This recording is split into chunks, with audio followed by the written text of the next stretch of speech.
Bonjour, mon nom est Pascal Contamine et je suis très content de vous faire parvenir enfin ma bouteille à la mer après ma foi quelques petits événements assez cocasses. Au plaisir et surtout, bonne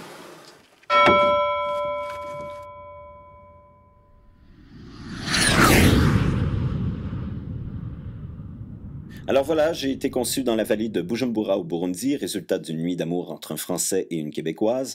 Je devais voir initialement le jour à Addis Abeba en Éthiopie, mais par une histoire absolument abracadabrante dont je vais vous épargner les détails ici, je suis finalement né à Chibougamau en Abitibi. Ne cherchez pas, il n'y a que la rime en commun. Ensuite, donc, on a déménagé à Toronto, on y a vécu 1 an, après on est parti habiter 2 ans à Québec, et enfin une petite pause plus sérieuse dans l'Outaouais. Mes parents travaillant pour la coopération, on est parti vivre 2 ans en Côte d'Ivoire, j'avais alors 10 ans. Je peux dire que l'Afrique, désolé pour le jeu de mots, est une pierre blanche dans mon parcours. 10 ans plus tard, d'ailleurs, j'y suis retourné pour plusieurs séjours importants au Sénégal et au Mali. Bref, rajoutons à cela que ma famille paternelle était installée en France, grands-parents, oncles, tantes, cousins, cousines, et que donc dès l'âge de 4 ans, mes parents me mettaient souvent l'été une petite pochette dans le cou pour m'envoyer sur le continent européen comme représentant de la branche familiale nord-américaine. J'avais 17 ans à ma dernière visite et rassurez-vous, on m'a enlevé la pochette à 10 ans. Et puis bon, pour parsemer le tout, j'ai accompagné ou rejoint mes parents dans quelques périples au Portugal, en Guadeloupe, à Cuba et aux États-Unis. J'ai passé ma jeunesse impliquée dans 1001 projets et activités de toutes sortes, théâtre, improvisation, danse folklorique, judo, natation, jeunes du monde, jeunes entrepreneurs, échecs, journal étudiant, génie en herbe, courir la paix, jeunes contre l'apartheid, hockey, solfège, et je vous jure, j'en passe. Peu importe, ce qui nous intéresse, c'est qu'on peut déjà entrevoir l'hyperactivité cérébrale et physique qui me caractérise et les 4 pointes de mes intérêts, l'imagination, les défis, l'engagement social et le mouvement. Auquel s'ajoute une boulimie cinématographique, musicale, littéraire et artistique. J'ai déménagé à Montréal pour suivre une formation au collège Jean de Brébeuf en sciences humaines, où finalement ma passion du théâtre s'est imposée et je suis donc rentré à l'École nationale de théâtre en interprétation à 19 ans. Plusieurs rencontres importantes. Ce qui pourrait nous intéresser ici, c'est que c'est pendant ces années où j'ai développé mon intérêt pour le corps comme véhicule artistique et l'infinité des possibilités qu'il offrait. Acrobatie, mime, bouchou, avec Ken Gould, Huy Fong Duan, Jean Asselin.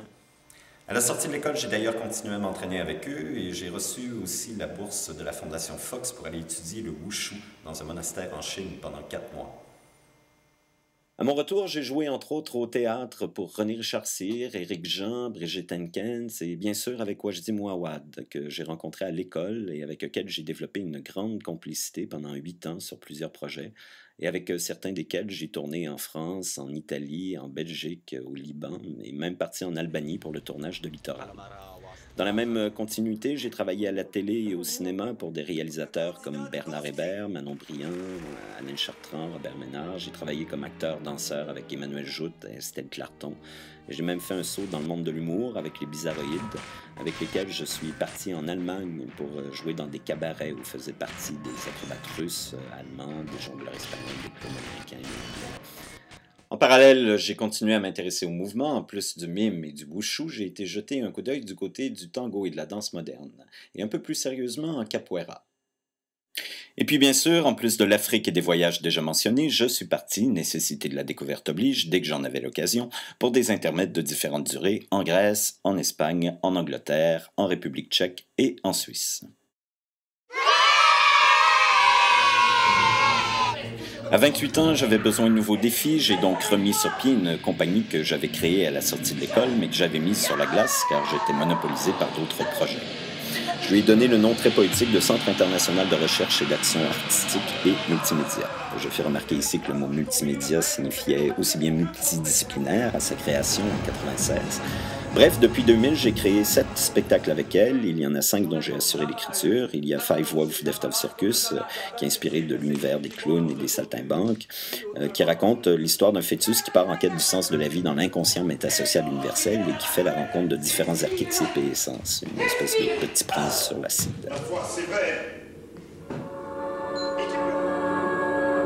Portrait Terraces S, inspiré de l'univers de David Lynch, qui raconte l'affrontement entre différents protagonistes qui désirent mettre la main sur une boîte qui contient les secrets de la création. Il y a The Buddha Show, inspiré de l'univers du BDiste Fred, qui raconte l'histoire d'un homme qui meurt et qui se retrouve dans un reality show animé par Bouddha et qui doit passer des épreuves pour gagner son nirvana, sinon il sera réincarné. Il y a Dossier Prométhée, inspiré de l'univers du BDiste Moebius, une adaptation du mythe de Prométhée qui a été enchaîné sur le mont du Caucase pour avoir commis le crime de donner le feu et la science aux hommes. J'établissais un parallèle avec la situation mondiale.